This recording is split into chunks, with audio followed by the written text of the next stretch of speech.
V zadnjih 2 letih so se phishing prevare močno razširile, saj je bilo zabeleženo kar 2500% povečanje lažnih SMS sporočil in več kot 15 milijard kibernetskih napadov po vsem svetu. V Izraelu, kjer so državljani pogosto tarča prefinjenih prevar, je grožnja postala del vsakdanjega življenja. Obstajajo 3 glavne države, ki so bile napadene. Prva so seveda Združene države Amerike, druga je Anglija in tretja je Izrael.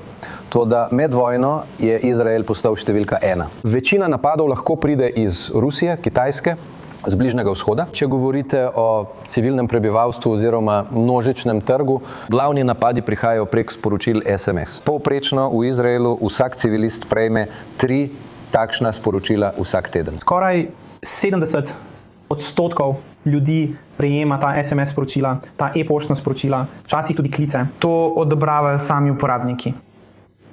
In včasih izgubijo veliko denarja. Lahko se začne z 1 šeklom in raste na več kot 10 000 šeklov ali celo več. Zdaj se je eno največjih izraelskih podjetij za kreditne kartice, Max, povezalo s podjetjem za kibernetsko varnost, Cyvor, da bi se borili proti temu. Skupaj so lansirali platformo, kjer lahko vsakdo z le nekaj kliki prijavi sumljiva besedilna sporočila ali e-pošto. Pravkar sem prejel sporočilo, SMS sporočilo od izraelske pošte.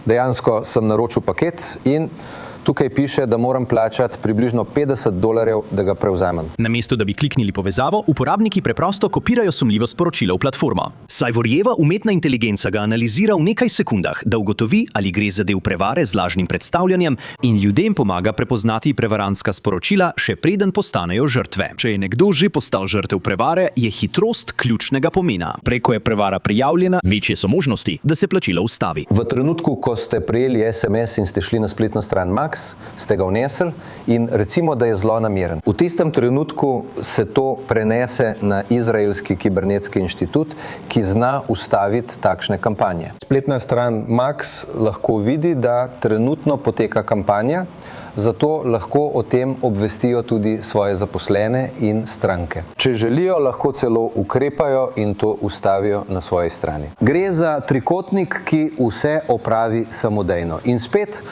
res je zelo enostaven za uporabo. Ker kibernetski kriminalci še naprej uporabljajo umetno inteligenco, da naredijo prevare z lažnim predstavljanjem bolj prepričljive, orodja, kot je to, lahko postanejo ključna prva obrambna linija.